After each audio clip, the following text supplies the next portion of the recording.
Good Sunday evening. I'm certified meteorologist Nick Kelly checking in once again, this time late on this Sunday evening, but at the very least we have kept things much more quiet today and definitely a lot nicer compared to the severe weather that we had to deal with the other day and even going as late as early this morning. I still can't get over how that one storm that formed just north of Tulsa got its act together and just raced along 44 and worked into our viewing area. Just look at what that storm did. First, this tweet from H.J. Berg, weather watcher. He had at least 2-inch diameter hail from his location in Carthage when the storm worked through the central part of Jasper County, right over the county seat. You can see multiple hailstones here, at least 2 inches in diameter. Some of these are hen eggs, and even some maybe starting to approach tennis ball size hail. Same goes for Amber Tankersley.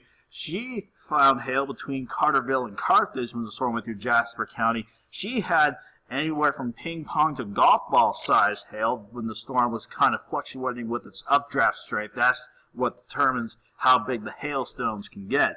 And I like this picture from Angela Leedy. She pictured some of the hail that came through Commerce, but I like how she compared the hail sizes to, at the very least, a lifesaver inside the wrapper. I think that's kind of cool.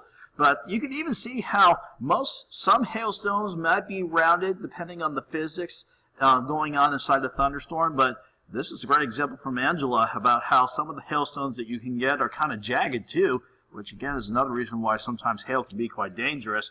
And this one from Allison Elizabeth, she had hail covering the ground in Miami when that storm was working through Ottawa County and riding right along the Will Rogers Turnpike. So it's just amazing to see all the hail pictures. But what's also amazing is, again, this from Aaron Ray Kukovic back at Chestnut Street in Carthage. There were multiple hail sizes, and again, depending on the physics, you can either get some relatively smooth, not somewhat rounded hailstones, or in this case right here, definitely more jagged or ragged looking hailstones. So it was amazing that we made it through all those thunderstorms the other day, and especially that one that snuck in from northeast Oklahoma last night.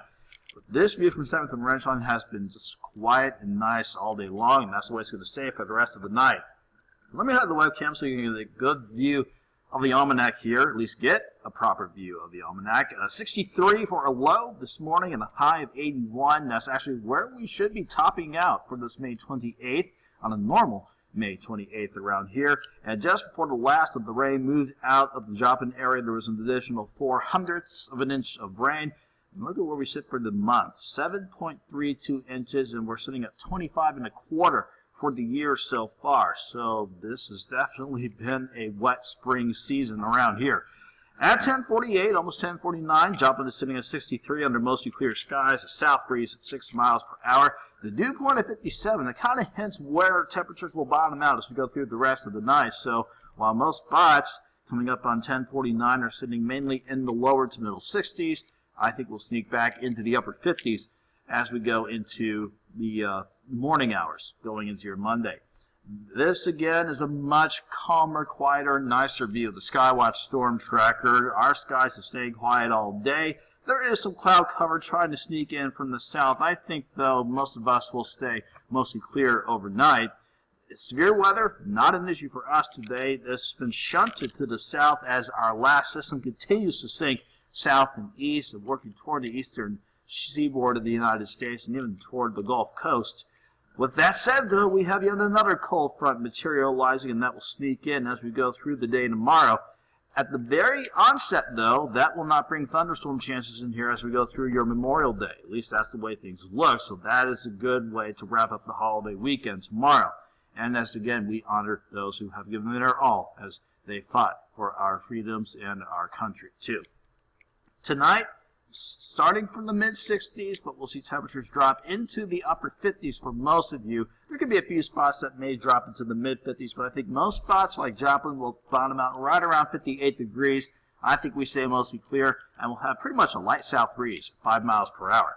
Fast forward to 10 a.m., you see how we keep that breeze pretty light. And even though we have a west breeze, it's very light again, and that will allow us to warm up quite quickly because, again, of that light breeze. We should be already in the 70s by 10 a.m., pushing 80 by noon. And even as this cold front works in, it may spark up a few clouds, but I really don't see much in the way of any rain or thunderstorms in our neck of the woods for your Monday afternoon. So Memorial Day proper, not looking bad. Mostly sunny with expected highs right around 84 degrees.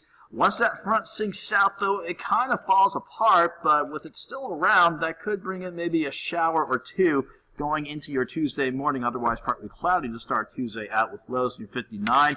But that front wants to reorganize and start lifting back up as a warm front, so with that around, we could see some random thunderstorms popping up as we go into Tuesday afternoon. So far, nothing on Tuesday looks severe, but of course, Doug and I will keep an eye on that. But that is setting us up, though, for multiple waves and disturbances for thunderstorm chances to work back in. Just keep on coming as we go throughout most of the week ahead. There will be pockets of dry time, and hopefully we could spread the rain out so we don't deal with any flooding issues. All things we'll keep an eye on throughout the week to come, but even with the rain chances around, we stay warm with highs right around 80 for much of the week ahead once we get past Memorial Day.